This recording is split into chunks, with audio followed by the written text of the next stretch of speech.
Those Damn Ross Kids is a podcast for adults, and the opinions we express do not reflect the opinions of our employers or even ourselves. If you would like to support the show, go to Duckfeed.tv/tipjar and check out our Patreon campaign. All right, I'm back. Oh, yeah. Are you Kool-Aid Manning me? I don't think so. I was hoping you would answer in the affirmative. California raisin? I don't think I've ever heard a California raisin talk. Why do they sing, right? Yeah, I think they lip sync. I think more accurately, they're clay figures that were animated.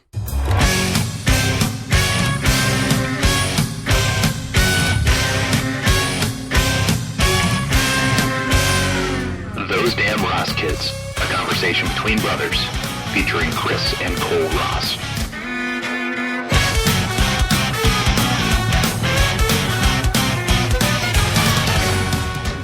Are they? I thought that was a cartoon. I don't know much about the California raisins. No, it's your secret shame. No, they were commercials.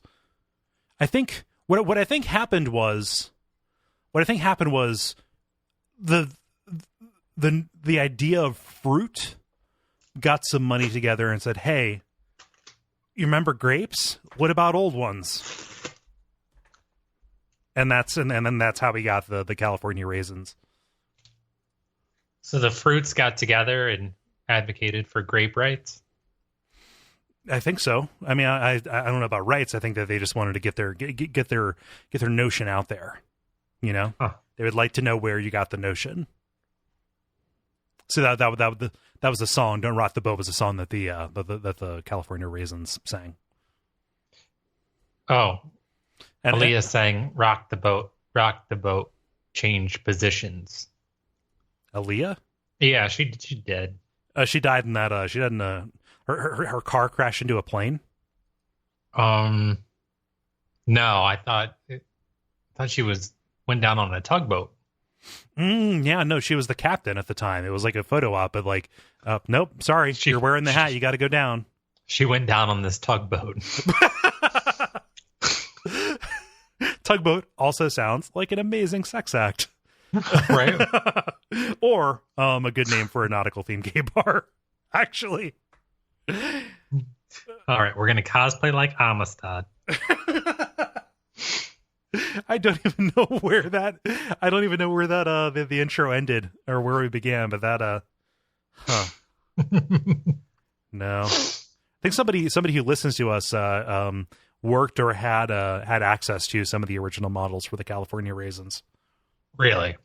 Yeah, but I could be assembling that story out of like 5 different unrelated stories. It's an elite crew. Yeah. It's like the A-Team. The used to be's and the never wills. Yep. You eating a sleeve of Oreos there, buddy? What's that sound? No. I'm eating a piece of cheese. It's a very loud piece of cheese. Sorry, man. No, I didn't eat all day. No, that's fine. It's jalapeno. Ooh. Yeah. I just have regular string cheese. Because I'm a grown up. I like my peppers jack. Jacked peppers. Yeah, if you're not handing me pepper jack, I don't know what you're doing. The restaurant. You like it? Is that what you get at Subway?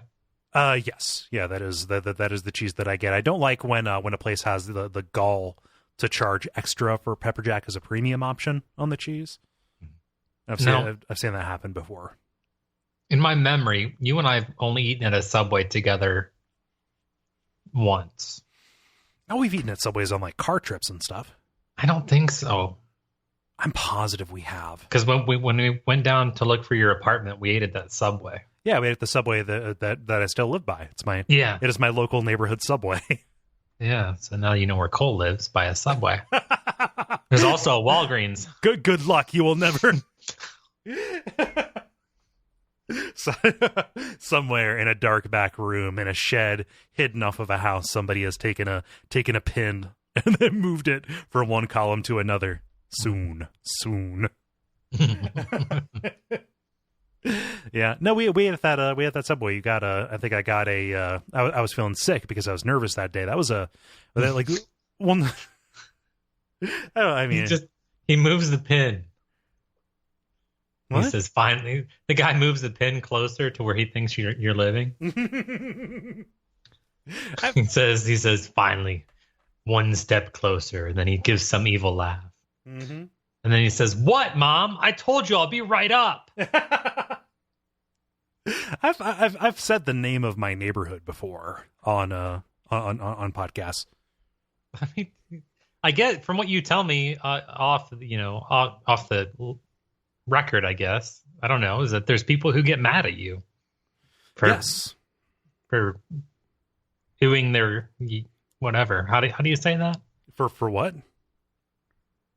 You don't want to ooze somebody's yuck and somebody's yum. No, yuck and yum. That's right. Yeah. Okay. Well, no, they get angry because I don't like a video game they like, or more specifically, if I say anything denigrating about particular kinds of Japanese cartoons, I hear about it for years. I'm still really? Yeah, I'm still hearing shit from things that I recorded and said bad about anime 4 years ago. Yeah, 3 years ago, 4 years ago, something like that. It's just a function, and you put that up, and it's there forever. Yeah, people get mad. People get they get salty. Mm-hmm. Yeah. So there are people who could be after you. Yeah, but after me, I think that anybody who doesn't like me is probably too stupid to leave the house. So.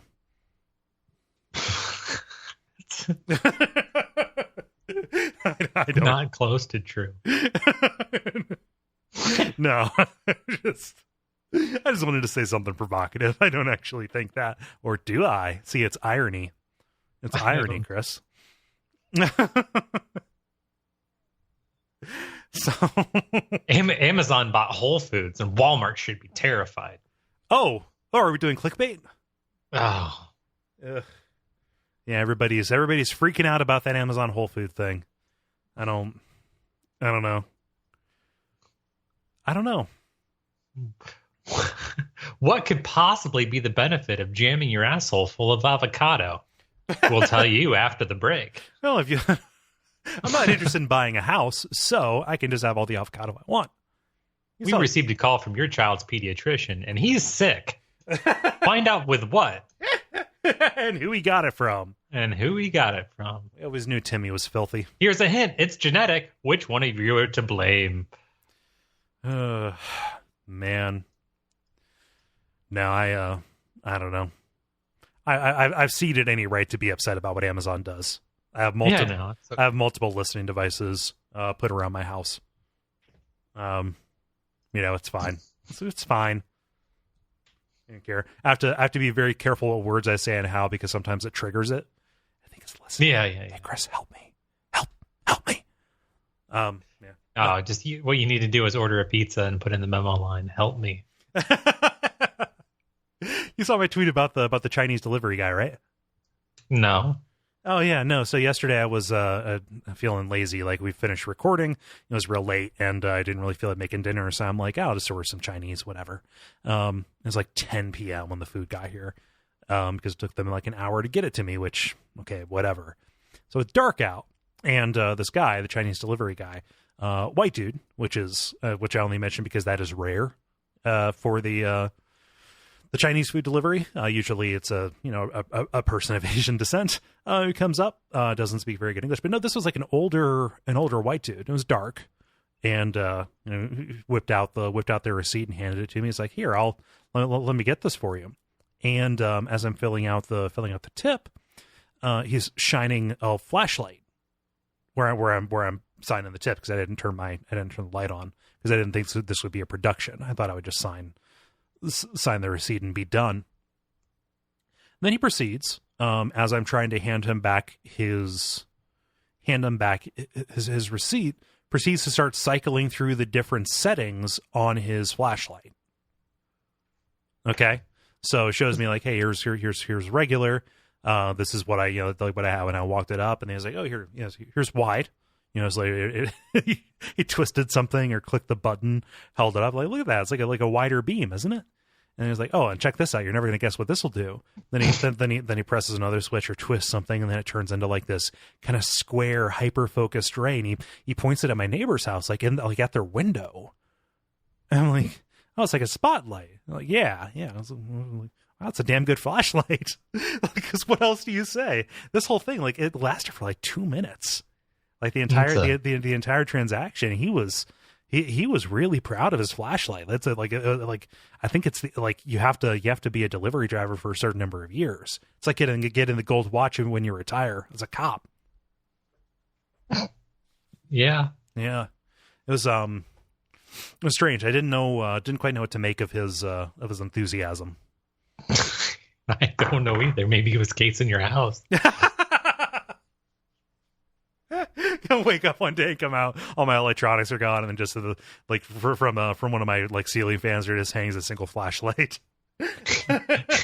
He's broken in, only he hasn't stolen anything. He's just set up elaborate traps. He reversed Home Alone you.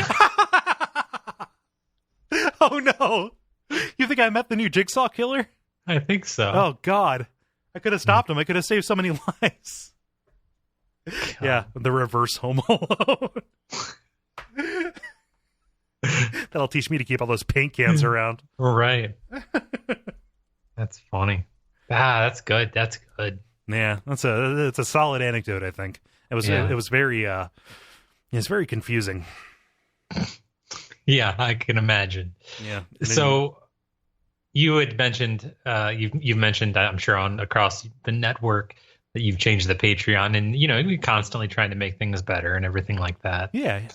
Can't hit a moving target, Yeah. I don't know if you know, but the actual person who runs Applebee's, because Applebee's is part of a large restaurant group or whatever. The person that runs Applebee's is a new person. So got some new blood, right? New blood at the top. So, and they actually promoted this person from within, and the person from within, they knew that just morale was way down among serving staff. Yeah, well, fast casual is eating casual dining's lunch, just like fast casual is also just trouncing all over quick serve, QSRs they call them. Pesto's the quiche of the 80s, of course. So this person decided that they were going to try to run a test campaign wherein on a given shift, a server was guaranteed to have one check come up randomly that would be comped to the customer, but they would be told that, your meal is waived. However, if you'd like to tip the waiter or waitress, that would be great. So essentially it's like, not charging you for your drink so you'll notice it and then give the waiter the tip for the drink, that kind of thing. Right. So it was like, oh, okay, is my free one going to be the table of 8 kind of thing? Like you could win big or small. It just depended. Okay. So they tested it in the Northwest. And do you know what they called it, Cole? No. Just the tip program. Oh, no. Oh, Applebee's, you fucked up. Not my neighborhood. Oh, that sounds like a joke we would make. Because I made it up. Wait. God.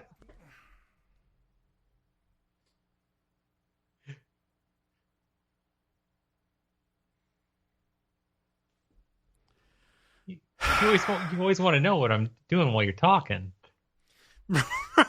Yeah, because you're definitely not. Okay, Chris, you got a story for me? Not yet. Keep going. just let that roll over. Ooh, if I cooking up a big one. Ooh, let's see here. What's going to keep Cole traveling along? So we've got Applebee's. So we have a casual restaurant. Okay, that's funny. What else? That's in his wheelhouse, apparently. Yeah, we QSRs. Yeah, QSRs. That's what they're called. Yeah. What else do we have? Crazy promotions. All right. We have tipping etiquette. Because Cole gets real hung up and excited whenever it's time to interact with the waiter. Because you want to make sure they like you. And then to top it all off, let's give it a name that is kind of the equivalent of calling our promotion. It's not technically rape. Right. Jesus, man. Yeah, no, you engineered that. That was you made a lot of decisions. I'm not sure you're aware you made decisions. You know, could have just be instinct at this point, but no, I thought it was well composed for just thinking of it. But I do have a real story. Oh, hey Chris, what episode is this? I don't know, like at 205, 207, 207. I'm closer than usual. Yeah, of the comedy podcast, Those Damn Ross Kids. Yeah, we're 15 minutes in. Your name is? I'm still Chris. Yeah, I'm Kole. We're here to entertain your asses. What's your story, Chris? All right, it's actually a little bit of a history lesson. Ooh, I like those. Normally, I'm the one giving those to you. At the end of the 19th century, in a booming Canadian gold rush town, two brothers had a podcast. A podcast was the name for a certain kind of fishing apparatus. It was more akin to our... No, go ahead. Shakespeare rod. 19th century, booming Canadian gold rush town. Patrons of the Arctic restaurant and hotel could buy moose, cranberries, caribou, and even swan meat. And of course... ritzy. And of course, ball. Give me some extra neck. They could ball there, too. Wait, ball? Like, it was a whorehouse? Yeah. Okay. I'm bringing ball back. They could pork. Yeah. They could go there and they could pay some money. And they could pork. Yeah, the Arctic in Bennett, British Columbia is a surprising place where, quote, the Trump empire began. And now Parks Canada and a local First Nation tribe is restoring the Arctic for tours. Bennett became a major hub of the Klondike Gold Rush and got the attention of Friedrich Trump, who was cutting hair in Manhattan after arriving in the U.S. from Germany in 1885. The president's grandfather traveled to British Columbia and opened the Arctic, where you could buy caribou and trim, in 1897. Trump's biggest profits by far came from alcohol and prostitution. Quote, I would not advise respectable women to go there to sleep, as they are liable to hear that which would be repugnant to their feelings, a Yukon Sun reporter wrote in 1900. Tourists who come to Bennett today are surprised to find a piece of President Trump's family history. Quote, I think he's lost touch with his roots. No, I don't think he has. No, I think he's about that. He's kind of just holding the fort, holding it steady. Right. Yeah. So he says, "Hey, I'm tired of cutting hair. Let's go out there and let's cut myself a slice of this Yukon wilderness." Right. Yeah. Just grab life by the pussy. Yeah. Set myself up a trim factory. Huh. Going from trimmings to trim. Sun's out, guns out. Huh. Yeah. So I mean, it's still there, and they're working to restore it, saying, "Hey, don't forget where you came from." You think you could have a blog called I read this on a douchebag's t-shirt? Or would it be better to say tank top? Well, I may have never seen a douchebag wear a t-shirt. Wow, gotcha. I did see a guy in California wearing a tank top that said "Sun's out, guns out." Oh, of course. Yeah. No, I think blogs are a part of the past. I think you need to set up either an Instagram, or maybe if you're going for a different kind of crowd, like do a Tumblr. But I think blogs are dead. No, in all fairness, he was having sex with Brenda on a beer pong table. Okay. Well, good for her. Brenda's had a dry spell lately. Right. Yeah, it's going to be confident. Going to be very confident. Must be that sap ball she used. I don't know. I never saw a beer pong table that I'd be confident would support the weight of two bodies. Usually they're pretty ramshackle affairs. Gotcha. Yeah. Except when they use like an actual ping pong table, but like I would be terrified that one of those would fold up on me. Give me the grounded granite security of a pool table for my furtive porking. Right. Kole. He's the bravest man I know, but he's only afraid of two things: ping pong tables and Murphy beds. Murphy beds are terrifying. They're expensive too. Have you ever priced a Murphy bed? Yeah, you kind of just have to buy the hardware, and then you got to figure it out. Yeah, no, I think you got to do some self installation, but even that's a self-fulfilling prophecy. Guess what? Your wall's going to gobble you up. Oh man, why'd you have to mention Murphy beds? I just figured you'd be afraid of them. If you're afraid of a ping pong table, you're surely afraid of Murphy bed. Yeah. As any right-thinking person would be. Jesus. Huh. Wow. Okay. I'm going to be off for the rest of this time. Wow. Huh. Okay. Let me recompose myself here. I'm fascinated by Murphy beds. I think everybody goes through a time in their young life when they're fascinated by the idea of Murphy beds or secret passageways. You know, you think, hey, at some point I would like to pull on a candlestick and have the bookcase rotate around. And then you see Young Frankenstein, you see the downside of that about the virtues of taking the candle or putting the candle back. But no, I think that once you realize the logistics of that, back when the place where I work had a lot of money and we were remodeling our office, there was this idea like, hey, we're going to have like this library with, some bookshelves of like reference books for animation and story and things like that. And it'd be like a quiet place to work, and let's price out how much it would cost to have it be like a hidden door, like a bookcase. Again, we had a lot of money then. Don't now, but did that. So we ended up pricing that, and like getting one of those installed would be like $15,000. Really? Yeah, it's ridiculous.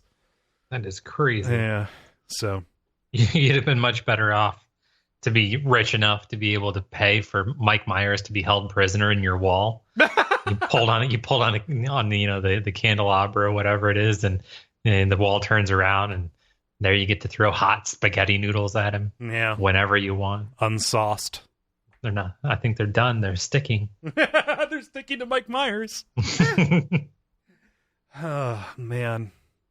I've got a story for you. This one comes straight out of Dubai. Okay. Dubai, United Arab Emirates, a pretty rich place. They have just rolled out, quite literally, their first robot cops. All right. So, robot cops. These are 5'4" tall. They weigh 220 pounds. They don't have legs. They kind of have like tank treads. Okay. They've got faces. They wear the traditional Dubai, like policeman's hat. It's like a jaunty beret kind of thing with an emblem on the front of it. Their faces are a little bit upsetting because they are mostly featureless porcelain, like very smooth, shiny surface that is roughly in a shape that suggests a face, but with no nose, no mouth, but two dead black glassy doll's eyes. Doll's eyes. And on their chest, they have touch screens. Okay? And so they roll around the streets of Dubai. Okay? They don't actually do anything about crimes. They don't have the authority to arrest. But I am not programmed to love. You have the right to remain human. For now. For now, yeah. So they're designed to keep the peace and record petty crimes because these are surveillance devices. So they roll around mostly at shopping centers and tourist destinations, places with high traffic. And if people see a crime, they will walk up and they will say, "Hello, officer," and it will salute them, and they will use the touchscreen on the chest to report the crime from where it is. The head camera can live stream video and send it to the police command center. Okay. And they have facial recognition. So, if they see somebody and they recognize it, boom, all of a sudden you have these humanoid cameras that are going around, taking in data and reporting it back, to they're using like face recognition software. Yeah. So they know when they see a perp. I think, it doesn't say whether or not they can recognize a perp as they're walking by. Is the thing. By 2030, Dubai says that 25% of its police officers could be robotic, and I don't think that is nearly aggressive enough. I think I've come to expect a little bit more ambition from Dubai. Actually, if I'm being totally honest with you. That's funny. Yeah. So next time you're over there, for your business trip, keep an eye out because they're going to come up after you. You could not do this in America. Like you couldn't just like roll one of these things out on the streets of Pittsburgh because it would be stripped for parts in like seconds. Like this thing would turn up and just boom, nothing but gaskets left over, gone. You'd have like a little kid running around like with it wearing its face as a mask. Somebody another person running by, a finger in their butthole with one of its arms. Yeah. Couldn't do that here. Can get away with it there. No, not at all. No. Strip it for copper. Just gonna go ahead and stick to white people. Jesus. You got a story, Chris? Mm-hmm.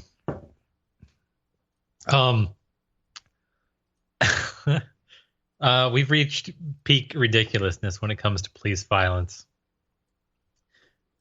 St. Louis, Missouri. A black off-duty officer with the St. Louis Metropolitan Police Department was shot by a white officer Wednesday night while trying to assist with some suspected car thieves. Jesus. No, it's even worse than that. Like, okay, black officer comes in. The first white officer like almost shoots him and says, "Oh my gosh, you're a police officer. I'm so sorry." Then the second guy comes up and shoots the black officer in the back. Right. Yeah, it's fucking sad. Fearing for his safety. Yeah, that's fucking crazy. He's not dead though. He got shot in the arm. Well, I mean, I don't think that. No, I'm not saying it makes it any better. No, it doesn't. I guess what fortunately, in a depressing story. Yeah, thank God for small favors. The guy's alive. That Christmas party gets awkward, right? Do you go over the secret Santa limit? How do you make that better? I don't know. Huh? Why are they so scary? Police officers? Because they have guns and they're not afraid to use them. You got to address the fear. Yeah. I don't know how you do it. How do you fix the hearts of men? I don't know. Replace them? Yep. Replace them with robots.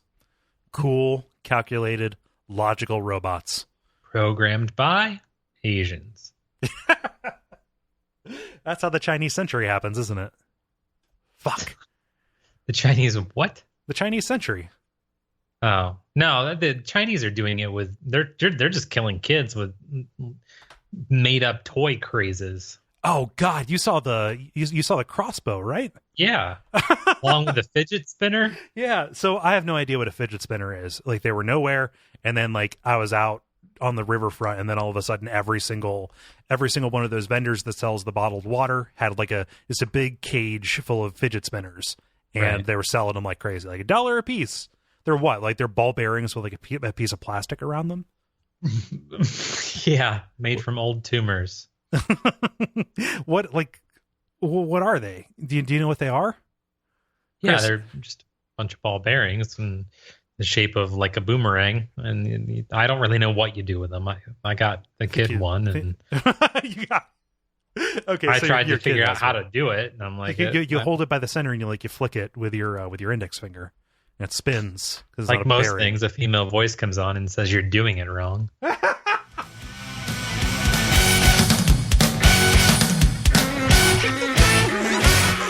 This has been Those Damn Ross Kids.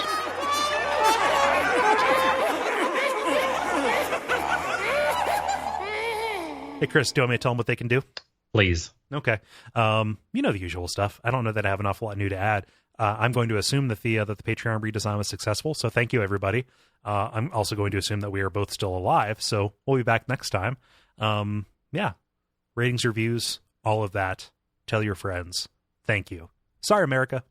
Sorry.